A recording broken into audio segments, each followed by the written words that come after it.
koran dari Radar Selatan.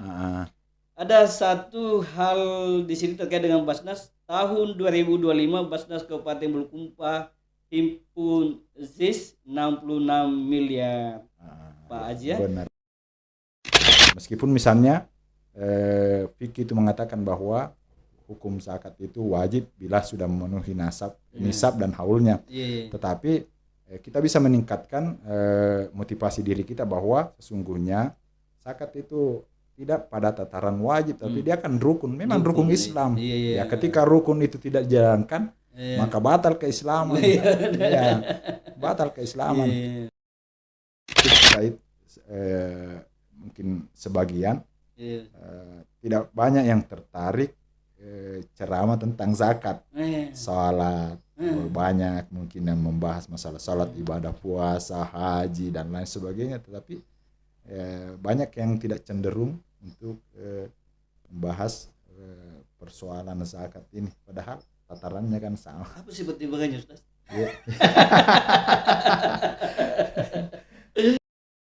Potensi zakat di Bulukumba itu menghampiri 850 juta per tahun, 50 miliar per tahun. Nah, sementara yang bisa kita kumpulkan misalnya ya angka-angka seperti sebesar ini. 66 miliar ini, Pak. 60 miliarnya, Pak.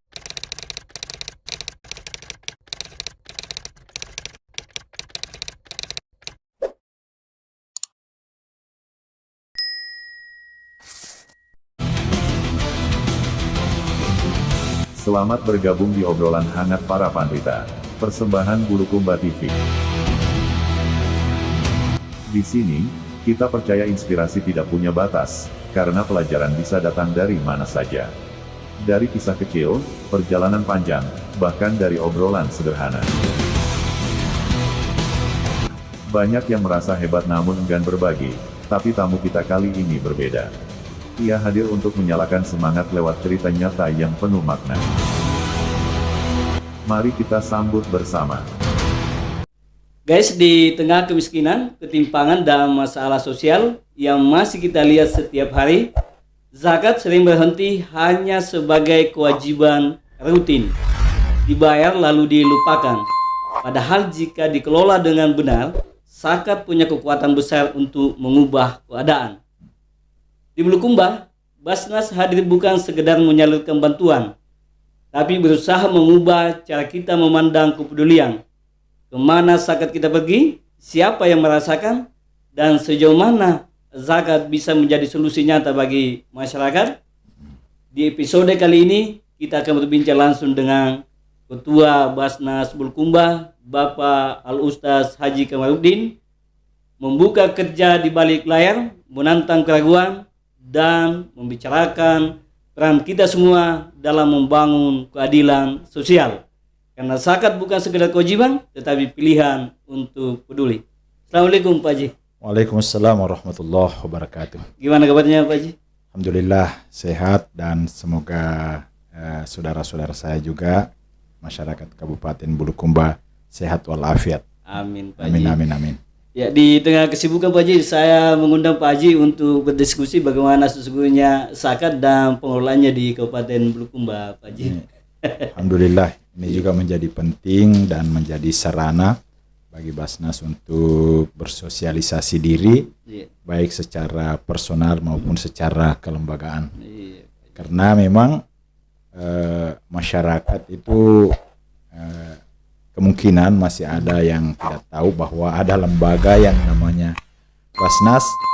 Bahkan mungkin masih banyak yang tidak bisa membedakan antara Basnas dengan Basarnas.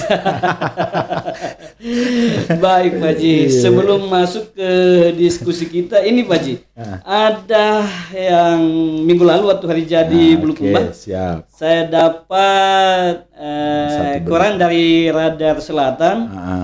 Ada satu hal di sini terkait dengan Basnas. Tahun 2025 Basnas Kabupaten Bulukumba himpun ZIS 66 miliar. Pak Haji ya? Benar. Sepanjang tahun 2025 Badan Amil Zakat Nasional Basnas Bulukumba mencatat jumlah pengumpulan dana zakat, infak dan sedekah atau ZIS sebanyak 66 miliar.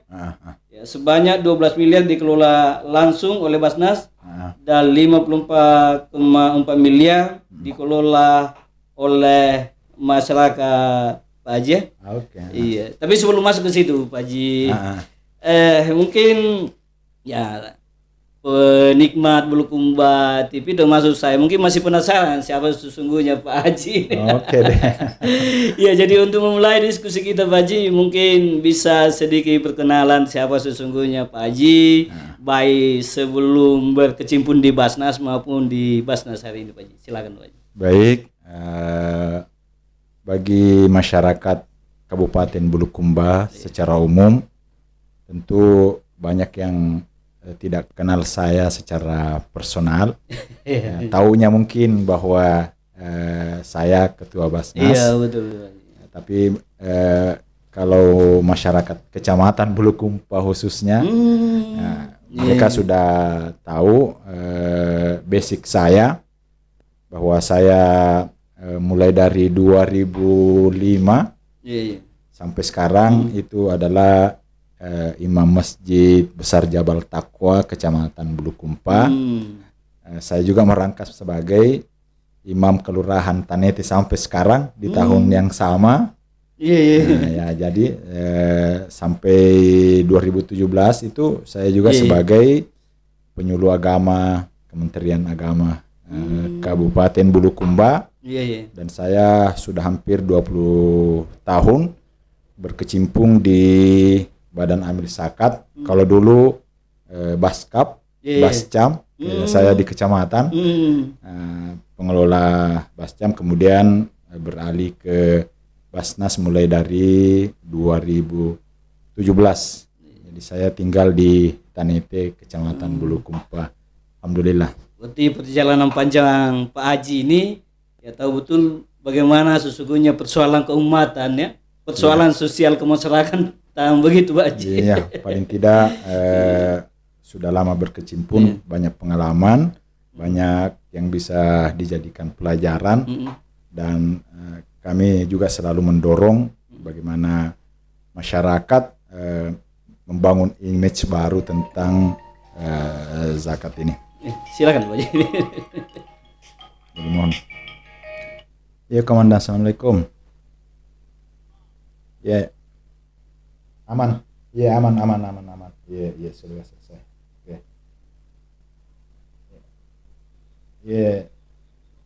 Ya terima kasih banyak Pak Komandan. Ya. Ya belum masih ada acara. Iya, insyaallah.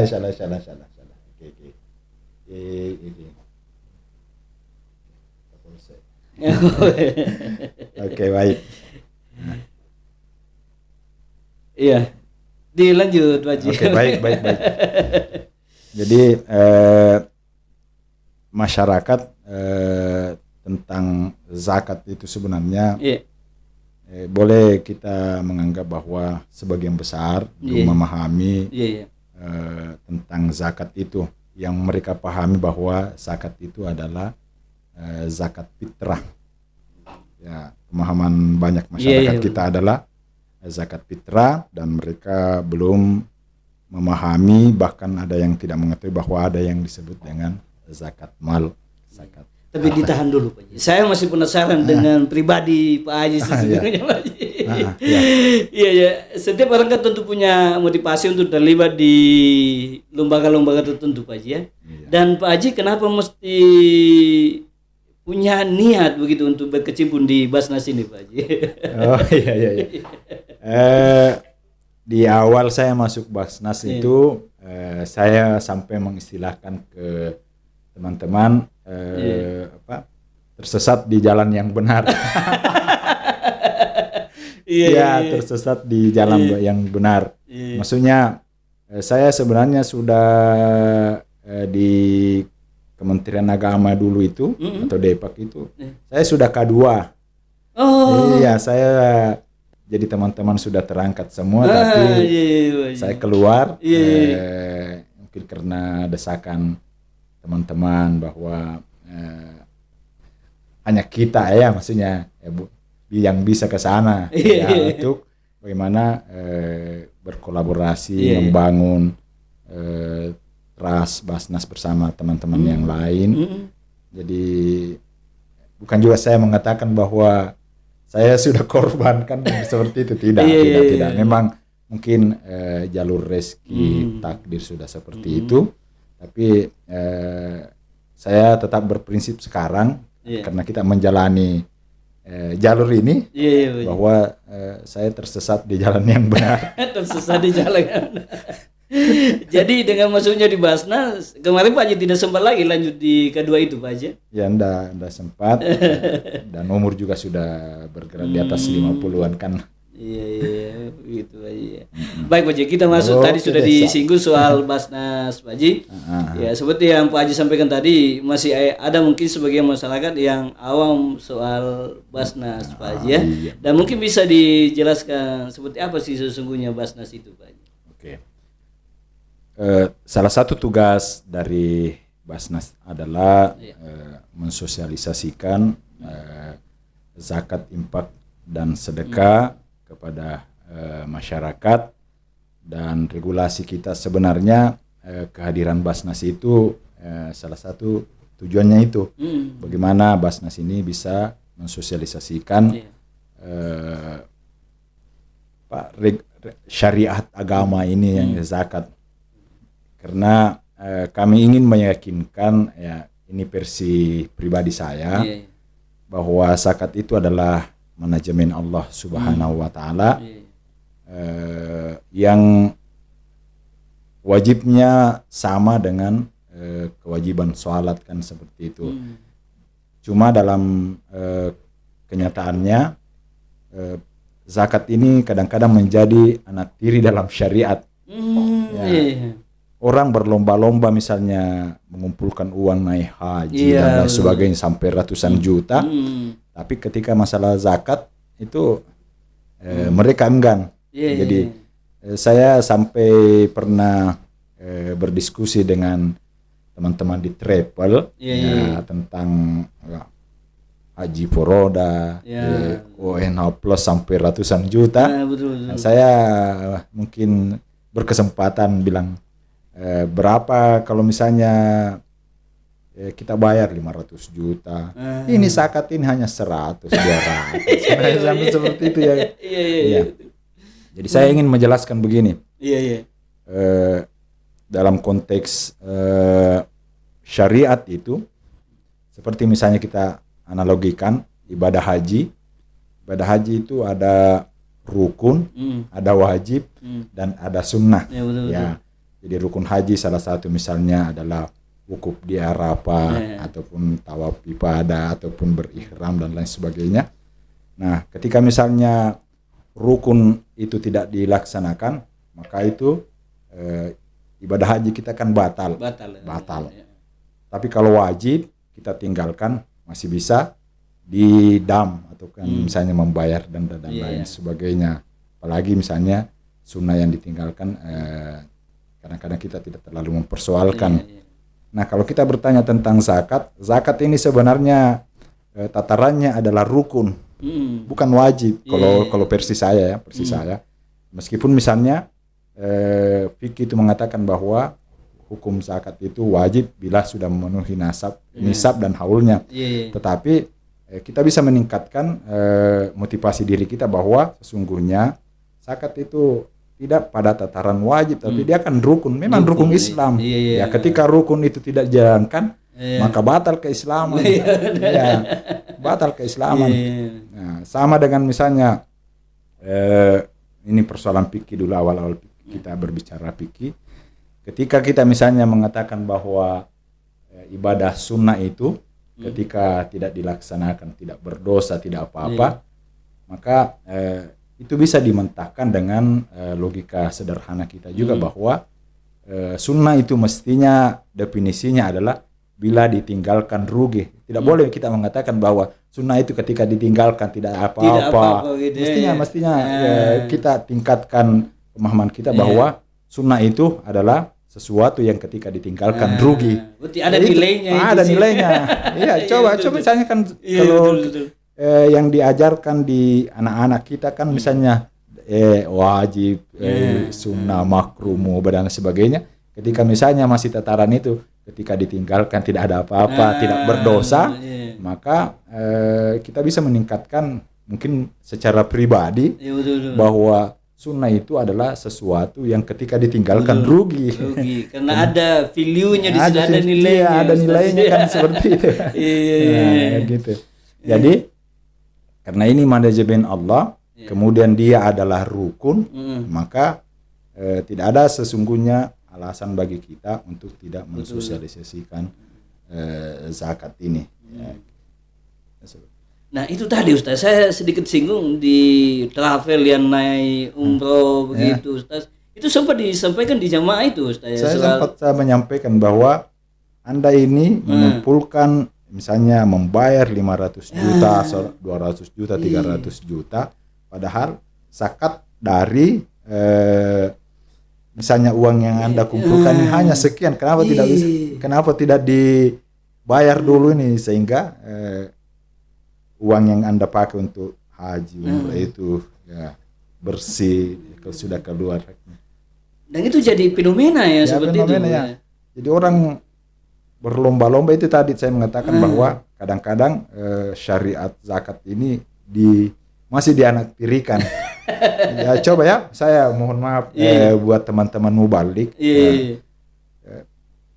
Mubalik kita, mohon maaf ini hanya kajian saya, mubalik kita itu mungkin sebagian tidak banyak yang tertarik ceramah tentang zakat, salat, banyak mungkin yang membahas masalah salat, ibadah puasa, haji dan lain sebagainya, tetapi banyak yang tidak cenderung untuk membahas persoalan zakat ini, padahal tatarannya kan sama. Apa sih pertimbangannya Ustaz?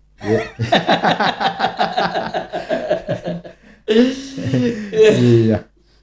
Nah, itu masih saya penasaran. Tadi dengan naik haji, naik umroh, tapi soal zakat itu masih cenderung diabaikan. Apakah sejauh ini sudah ada komunikasi paling tidak untuk penyelenggara umroh atau penyelenggara haji untuk bisa memahamkan ke jemaahnya misalnya bahwa zakat ini menjadi satu hal yang penting? Sudah ada beberapa travel yang kami komunikasi untuk diberi kesempatan mensosialisasikan zakat. Persoalan hasilnya Allah yang tahu, kan seperti itu. Jadi hanya Allah yang tahu. Yang penting tugas kita terutama itu adalah menyampaikan seperti itu. Nah, respon sejauh ini sudah beberapa travel, termasuk travel Anhatur itu rutin, rutin. Ada juga travel di perkotaan yang konon tidak mau disebutkan identitasnya, itu senantiasa memberikan menyalurkan zakatnya lewat Basnas Kabupaten Bulukumba. Pemahaman yang kedua, masyarakat itu tidak bisa membedakan, masih ada yang tidak bisa membedakan zakat, infak dan sedekah. Ketika misalnya kita mengatakan, Pak, bayar dulu zakat tak? Saya sudah menyumbang di masjid.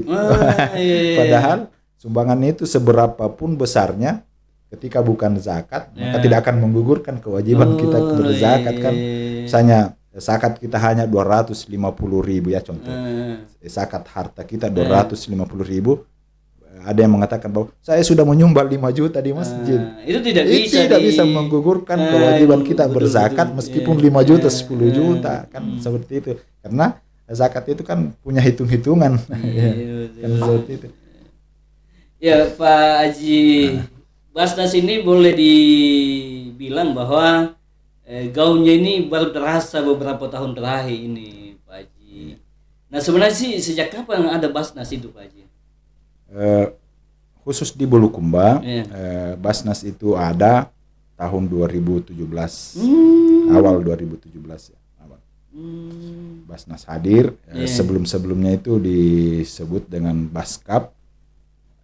Badan Amil Zakat Kabupaten. Nanti setelah terbit undang-undang nomor 23 tahun 2011 sudah banyak daerah yang berproses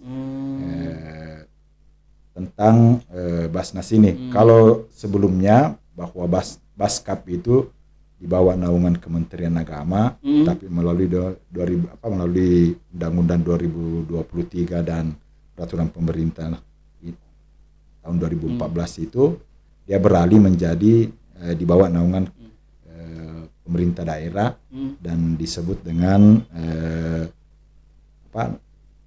non struktural. Jadi Basnas itu merupakan lembaga non struktural. Nah, terkait dengan peran Basnas yang hadir 2017, Pak Haji, ya. Nah, seperti apa peran Basnas sejauh ini di tengah-tengah masyarakat, Pak Haji?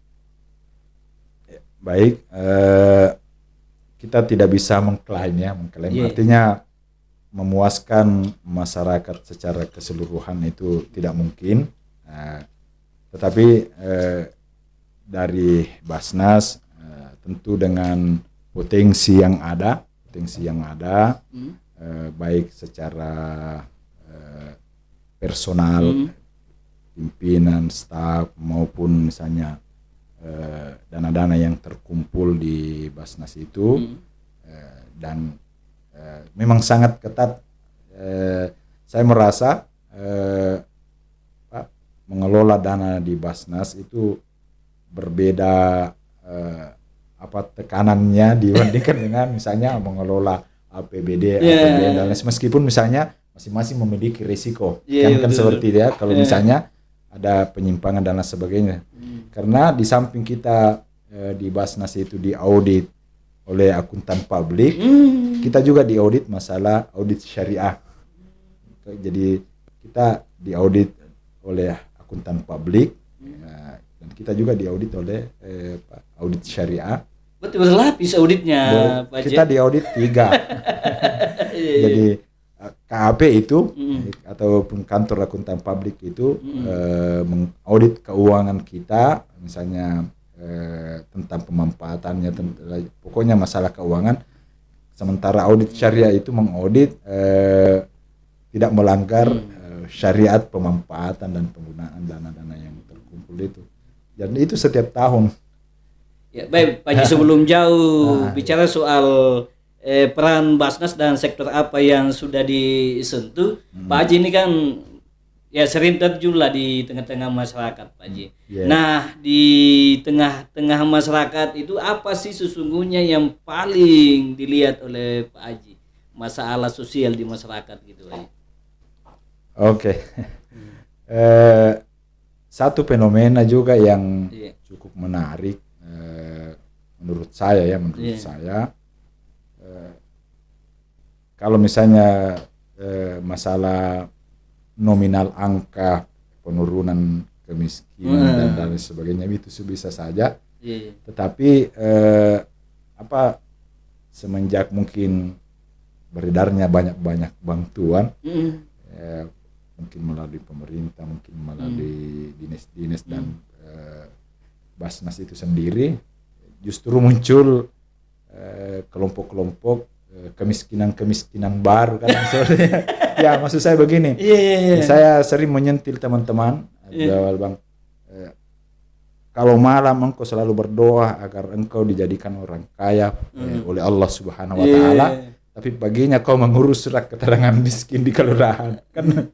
Ya, maksudnya kau mendatangi tempat-tempat sujud meminta kekayaan kepada Allah. Sementara misalnya pagi harinya itu justru kau misalnya mengurus surat keterangan miskin dan lain sebagainya, hanya karena yang beredarnya bantuan-bantuan seperti itu kan, dan menjadi persyaratan itu. Jadi meskipun misalnya secara kasat mata kita menganggap bahwa kemiskinan sudah berkurang, tetapi ketika ada bantuan seperti ini, maka itu rame-rame juga mengurus surat keterangan mendadak miskin begitu aja. Banyak yang mendadak miskin. itu data dari kelurahan desa. Karena memang menjadi persyaratan bahwa yang kita bantu ya misalnya khususnya Basnas itu kaum duafa, orang miskin, fakir miskin, dan persyaratannya itu harus dia punya keterangan miskin dari pemerintah setempat juga. Nah, apakah satu-satunya cara untuk memverifikasi itu dengan keterangan miskin itu, Pak Haji? Atau mungkin ada cara lain yang lebih membuktikan bahwa yang bersangkutan ini benar-benar layak mendapat bantuan dan memang masuk kategori miskin, Pak Haji? Di bidang sosial ekonomi, pemberdayaan, tentu kami internal Basnas punya regulasi sendiri, terutama asesmen bahwa layak tidaknya itu berdasarkan dari hasil asesmen teman-teman bahwa memang layak dibantu. Kemudian fokus sekarang pemerintah juga, maksudnya arahan dari baik dari Basnas pusat maupun pemerintah pusat, terlebih lagi pemerintah kabupaten mengarahkan, mengedukasi kami semua bahwa mestinya distribusi dan pendayagunaan dana-dana zakat, infak dan sedekah sekarang itu adalah pemberdayaan ekonomi, bukan lagi pendistribusian, bukan sifatnya konsumtif, karena konsumtif itu kan barang habis. Iya, sifatnya sesaat. Jadi beda dengan pemberdayaan. Jadi makanya kami bahkan sekarang ini 60% ini perencanaan 2026 itu di pemberdayaan. Karena ketika misalnya kalau pendistribusian itu pasti tetap ada disabilitas, kaum jompo, dan memang orang-orang yang tak mampu itu tetap ada, tidak mungkin tidak. Tetapi paling tidak teman-teman yang masih muda yang energik ya lebih baik diarahkan ke pemberdayaan. Oh, tetap disentuh ya muda-muda itu, Pak Haji? Iya, tetap disentuh, tetap kita sentuh, tetapi melalui kalau misalnya ada pemberdayaan itu 3 jenisnya. Jadi kita memberdayakan dengan pelatihan. Ya, kita memberdayakan dengan pelatihan. Keterampilan begitu. Keterampilan. Kita tidak ingin memberikan bantuan apakah peralatan dan lain sebagainya kepada orang yang tidak tahu sama sekali. Ya, contoh. Jadi pernah satu kasus meminta mesin jahit. Tapi kita memang asesmen memang tidak ada pekerjaannya, dan dia menginginkan, dia mau jadi tukang jahit kan, seperti itu. Jadi kita upayakan bagaimana ada mesin jahitnya. Kemudian kami melakukan evaluasi, monitoring. Ini sudah dibantu mesin jahit, kenapa belum jalan usaha kan, seperti itu. Jadi kita rutin itu memantau, mengevaluasi kenapa ini mesin jahit ini sudah dikasih belum, ternyata dia tidak tahu menjahit. begitu ininya. Cek belum atau tidak ada keahliannya begitu. Belum ahli, masih perlu. Jadi sekarang ini 2026 Pak Ustaz, masalah pemberdayaan ekonomi kan di Basnas itu memang bukan juga disebut paten, tapi itu program turunan dari pusat. Jadi ada namanya Setmar, Set Berkah, Set Auto, kemudian Set Taylor itu bantu mesin jahit. Set Auto itu perbengkelan kan, seperti itu. Misalnya Set Berkah itu warung-warung kecil. Setmar itu kayak sama dengan warung-warung kecil yang kelontong itu, ataupun misalnya tukang bakso itu itu yang seperti itu, terkhusus kepada misalnya tukang jahit atau memang harus dulu peningkatan kualitas, harus mahir dulu baru bisa diberi bantuan, karena kita tidak ingin zakat, infak, sedekah masyarakat itu mubazir juga kalau seperti itu, tidak. Ya, jadi paling tidak kalau misalnya mengusulkan untuk dapat bantuan peralatan begitu, Pak Haji, ada bukti bahwa dia punya kapasitas yang mumpuni, Pak Haji. Pernah ikut diklat pelatihan misalnya atau seperti jadi kita memilah, ada memang yang butuh peralatan ataupun paling tidak butuh bantuan, tetapi memang dari dulu usahanya memang itu ya, mungkin mesinnya sudah tua atau misalnya sudah tidak produktif. Tapi bagi yang mungkin pemula atau mau memulai usaha baru, itulah yang biasa kami asesmen atau paling tidak ikut dulu pelatihan. Apalagi kita sekarang mungkin juga informasi buat Pak Ustaz, sempat punya kawan ataupun teman-teman yang berniat ataupun misalnya berminat untuk seperti kita kerjasama dengan balai kerja yang ada di Bantaeng sekarang. Beliau meminta peserta dari Basnas, silahkan Basnas asesmen berapa ya, misalnya maksimal 20 ke apakah bagaimana, warga yang mungkin mau berusaha apakah menjahit, mengelas atau bengkel, kita ikutkan di pelatihan, keluar pelatihan, Basnas yang fasilitasi alat-alat. Nah kalau begitu sudah tidak diragukan lagi kapasitas. Kapasitasnya kan. Ya itu tadi saya sampaikan, kenapa misalnya kita juga Basnas itu jarang memberikan bantuan dalam bentuk tunai ketika usaha. Itu saya selalu menyampaikan di beberapa tempat di masyarakat bahwa kita fokus memberikan bantuan dalam bentuk peralatan karena kita tidak ingin dana zakat infak sedekah masyarakat ini tidak tersalurkan, maksudnya tidak terpakai dengan baik, tidak tepat sasaran. Ya coba Bapak misalnya, betul. Saya mungkin beranalogi dengan kita berdua. Silakan. Bapak memberikan sedekah mungkin kepada saya untuk berusaha, misalnya ini dana 1 juta pakai berusaha. Tapi misalnya saya belikan rokok, itu sudah tidak sesuai lagi peruntukannya. Makanya itu misalnya kita tetap menghindari dana-dana tunai. Bahkan sekarang ini ketika misalnya kita membantu peralatan ataupun jual-jualan, kita justru menemani mustahik itu belanja sendiri. Nanti kami temani di Jadi sekarang ini ada sistem belanja bersama Basnas. Apa yang menjadi kebutuhan, ini dana kita siapkan misalnya 6 juta, kebutuhan tak sebagai bengkel, kebutuhan tak sebagai ini, silakan belanja, nanti kami bayar. Jadi seperti itu sekarang modelnya. Jadi ada pendampingan dalam proses belanjanya, Pak Haji. Takutnya nanti tidak sesuai dengan peruntukannya. Tidak sesuai dengan peruntukannya. Dan kalaupun misalnya ada belanja yang dianggap salah, itu kan pilihan Anda, bukan? Betul. Iya, gitu. Ya ini Pak Haji masih di Radar Selatan ini, Pak Haji. Ini ada di bidang pendidikan, Pak Haji, yang disentuh.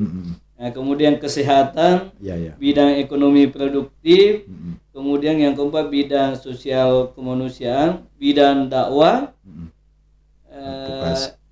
Itu mungkin Pak, ini agak banyak ya Pak Haji. Ya semua segmen ya. Saya ingin menjelaskan dulu ini, jangan sampai banyak masyarakat, besarnya ini yang dikumpulkan Basnas sampai 66 miliar. Padahal ada dua segmen, Pak Haji. Segmen di situ yang dari 66 miliar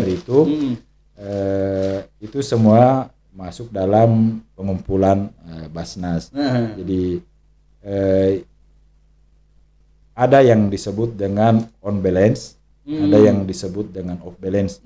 On balance itu maksudnya adalah dana yang dikelola langsung oleh Basnas Kabupaten Bulukumba. Sementara off balance itu adalah dana yang dikelola oleh masyarakat langsung ataupun masjid. Ya contoh misalnya dana zakat fitrah yang itu kita hanya menerima laporan bahwa sekian zakat fitrah yang terkumpul, distribusinya mereka sendiri yang distribusikan, jadi laporannya masuk. Jadi itu besar. Kemudian yang kedua, kenapa besar off balance itu?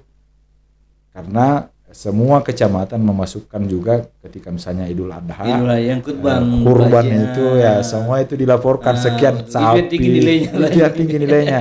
Yang ketiga, sudah banyak juga masjid yang connect langsung dengan Basnas tentang celengan Jumatnya, misalnya celengan bulanannya kan, jadi masuk laporannya. Jadi itu itu kan dana-dana masyarakat yang terkumpul melalui UPZ atau melalui masjid yang terkoneksi langsung sekarang dengan Basnas, sehingga besar seperti itu. Padahal kita kan tidak mengelola dana masjid, dana kurban, dana zakat fitrah, yang masuk adalah laporan. Termasuk ada sekolah-sekolah yang sudah ada UPZ-nya juga, Pak Haji. Ada Itu UPZ. juga mungkin dilaporkan ke Basnas. Pak Tetap Haji. dilaporkan. Nah, itu tadi ada berapa bidang yang disentuh, mulai pendidikan, kesehatan, dan bidang sosial ke masyarakat. Nah, yang paling fokusnya ini, yang paling besar ini kemana, Pak Haji? Yang sekarang ini kalau 2026 ini fokus kita itu bukan juga fokus, tetap porsi terbesar itu sekarang adalah pemberdayaan masyarakat, tetapi tanpa kita mengesampingkan sisi-sisi kemanusiaan, kesehatan, sosial, dakwah. Kenapa? Karena banyak masyarakat yang ke rumah sakit misalnya itu tidak punya BPJS, kemudian mungkin harus membayar besar seperti itu, maka itu kami intervensi di Basnas. Jadi kita punya regulasi tersendiri penanganan masyarakat miskin yang berobat di rumah sakit ataupun di puskesmas. Ada yang kami bayarkan 30%, 50%, bahkan ada yang 100%. Dan rata-rata hitungan kami untuk kesehatan saja itu hampir ataupun angka 100-an juta per bulan. Iya. Orang yang berobat ke rumah sakit tidak punya BPJS, tunggakan BPJS dan lain sebagainya itu. Berarti masih banyak yang belum tercover dengan BPJS ini, Pak Haji, ya? Masih banyak masyarakat kita yang tidak tercover dengan BPJS, dan berita terakhir 2-3 hari ini justru membengkak lagi ya. Iya, yang ada dinonaktifkan BPJS. Kalau saya dasar sekitar 10%, Pak Haji, dinonaktifkan PBI itu. Iya, bahkan ada hitungan-hitungan angka 11 juta seluruh Indonesia. Nah, betul. Ya, kan seperti itu. Bisa jadi nanti ke Basnas sasarannya ini, Pak Haji. Babak belur ya sekali. Ketika di rumah sakit klaim ke BPJS tidak aktif, ya ke Basnas. Ini juga saya mau stressing sedikit. Silakan. Apa namanya? Bukan kita bilang sikap masyarakat. Semenjak ada bantuan atau semenjak ada Basnas, ada yang saya tidak mau mengatakan berperilaku ya, tapi image-nya seperti ini. Jadi ketika misalnya masyarakat itu masuk rumah sakit, kita bayarkan BPJS-nya supaya aktif, kan misalnya menunggak. Contoh misalnya tunggakannya 3 juta.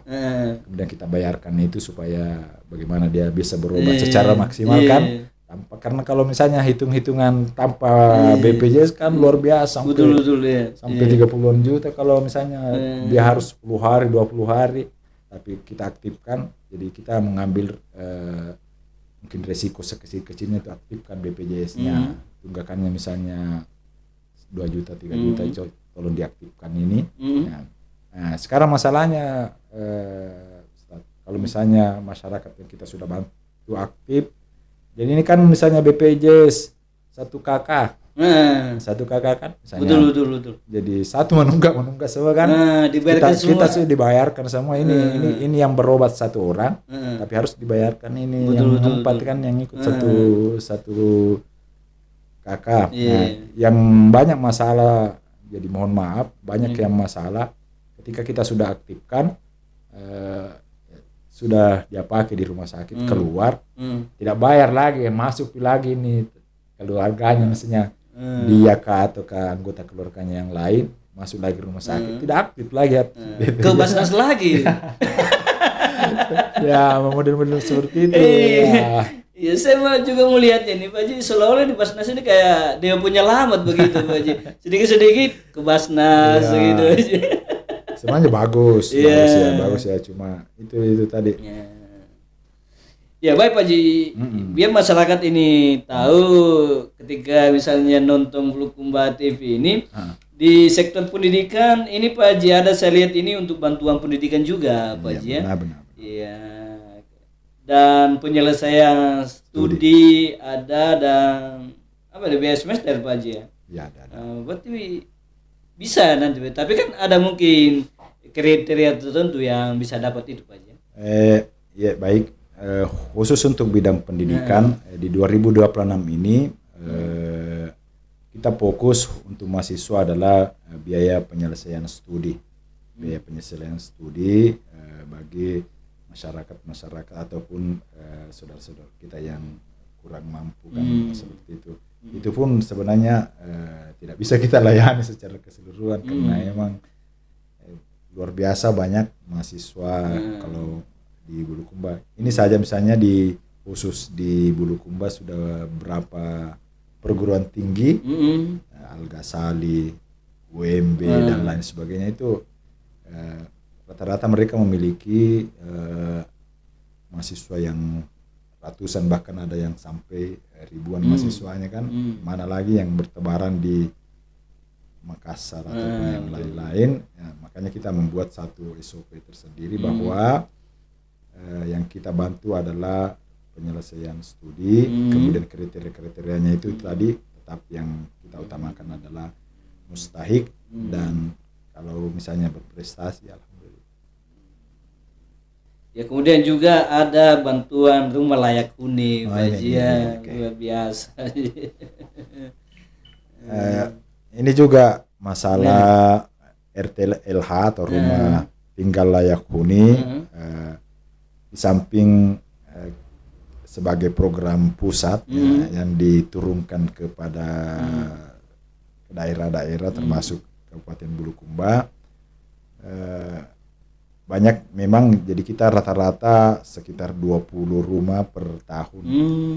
Jadi 20 rumah itu kita sebar dan rata-rata 2 rumah satu kecamatan, dan kita banyak berkolaborasi dengan lembaga-lembaga seperti TNI, Polri dalam membangun rumah tinggal layak huni bagi masyarakat yang kurang mampu.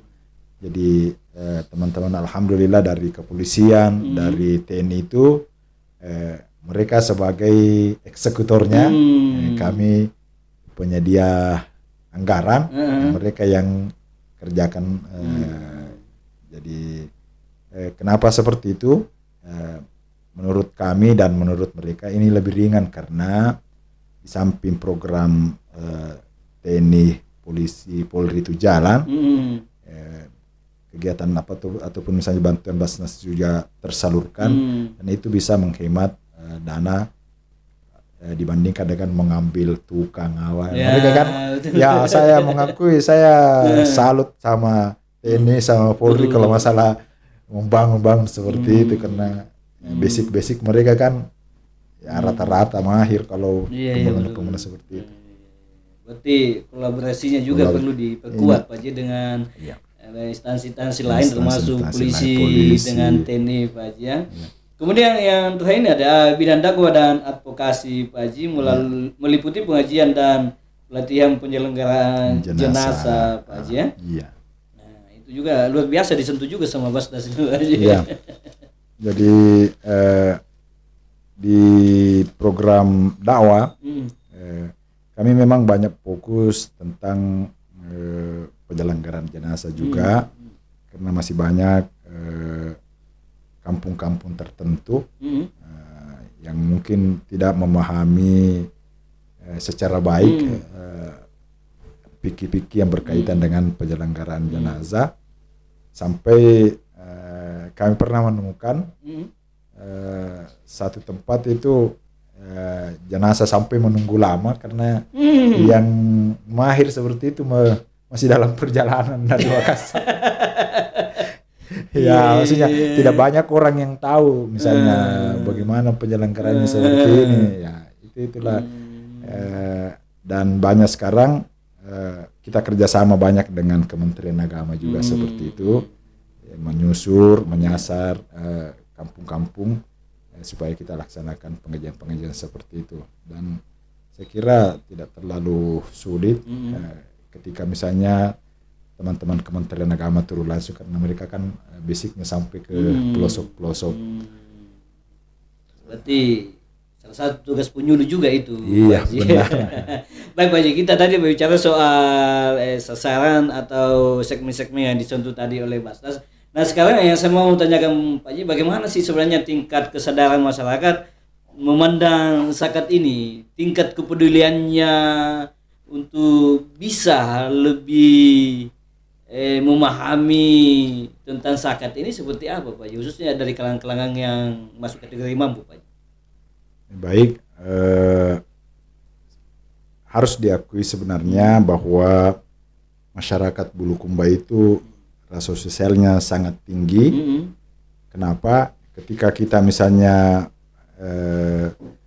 berdonasi, berkolaborasi dengan ormas, lembaga-lembaga tentang Palestina, tentang bencana di Sumatera, Aceh dan lain sebagainya, luar biasa antusias masyarakat untuk berdonasi dengan tema-tema seperti itu.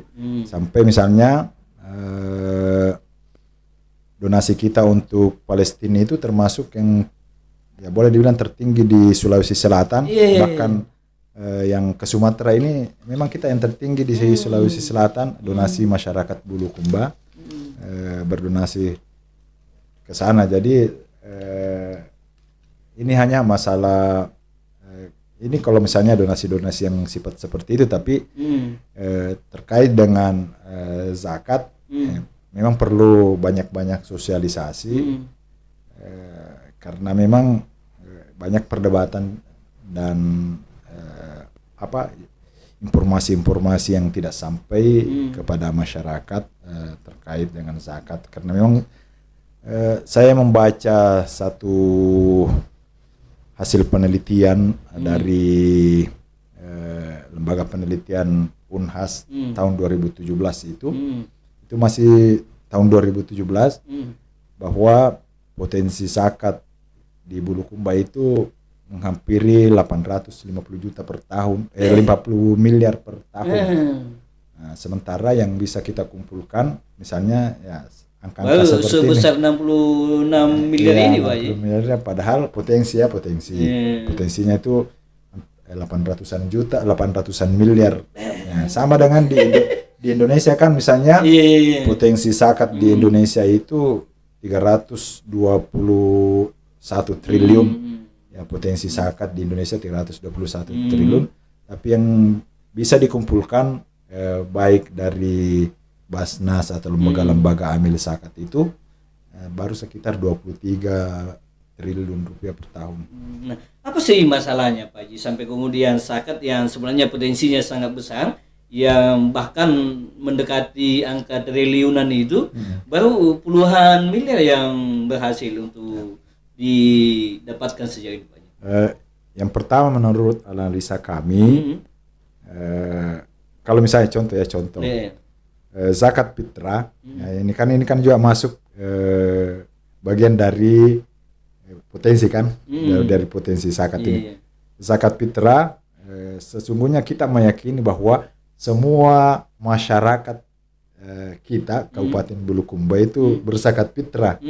Tapi kenyataannya misalnya di laporan dari kecamatan, dari desa itu hanya sekitar 40-50% yang berzakat. Kenapa? Karena memang ada masyarakat kita, ada kebiasaan masyarakat kita itu menyalurkan zakatnya secara langsung dan tidak melalui amil-amil yang mungkin melalui pencatatan bahwa ini berzakat. Jadi ada yang tidak melalui amil lembaga yang berzakat. Dan itu yang tidak terdata mungkin. Itu yang tidak terdata. Jadi kalau misalnya zakat fitrah kita di Bulukumba misalnya kita menganggap bahwa potensi zakat fitrah itu sampai 12 miliar per tahun, yang terkumpul hanya 5-6 miliar misalnya, itu karena kita tidak menganggap bahwa 6 miliar itu atau 50% itu tidak berzakat, tidak. Tetapi ya itu pencatatannya juga ya mungkin menyalurkan secara langsung, ataupun itu yang pertama bahwa banyak yang menyalurkan secara langsung dan tidak masuk dalam catatan. Yang kedua juga mungkin juga termasuk kita di Basnas atau lembaga-lembaga zakat yang lain, ada juga mungkin masyarakat yang tidak mempercayai secara penuh lembaga-lembaga yang ada kan seperti itu. Ya, dan itu tidak bisa dipungkiri. Ya. Nah, terkait dengan itu, apa yang mesti dilakukan Basnas supaya semua masyarakat ini ya merasa punya keyakinan, merasa ada kepercayaan penuh bahwa Basnas ini menjadi salah satu lembaga yang memang layak untuk mengelola ini sisi ini, Pak Haji. Saya mengambil contoh dulu. Ketika misalnya penyaluran zakat itu, apakah zakat fitrah ataupun zakat mal kita tidak melalui lembaga atau tidak melalui amil yang resmi, akan memiliki dampak tersendiri dalam distribusi itu. Ya, contoh ya, kita misalnya berada dalam satu kompleks, satu kompleks. Taruhlah misalnya BTN di sini. Asumsi kita bahwa misalnya di sudut sana ada orang miskin kan, misalnya kita mau berasumsi bahwa di sana di sudut BTN kita ada misalnya satu rumah di situ yang memang layak dibantu. Ketika bantuan itu tidak melalui amil, maka kemungkinan besar pasti bertumpuk bantuan di sana, karena kita memprediksi sama bahwa di sana lebih baik langsung karena memang dia butuh. Ini juga rumah sebelah di sana itu mungkin persepsi seperti itu menumpuk itu. Tetapi kalau melalui lembaga-lembaga termasuk Basnas, kita bisa mendeteksi ini sudah di sana, ini di sana lagi. Jadi apalagi kalau misalnya di Basnas, kalau misalnya kita yang menyalurkan langsung ya, jadi mohon maaf.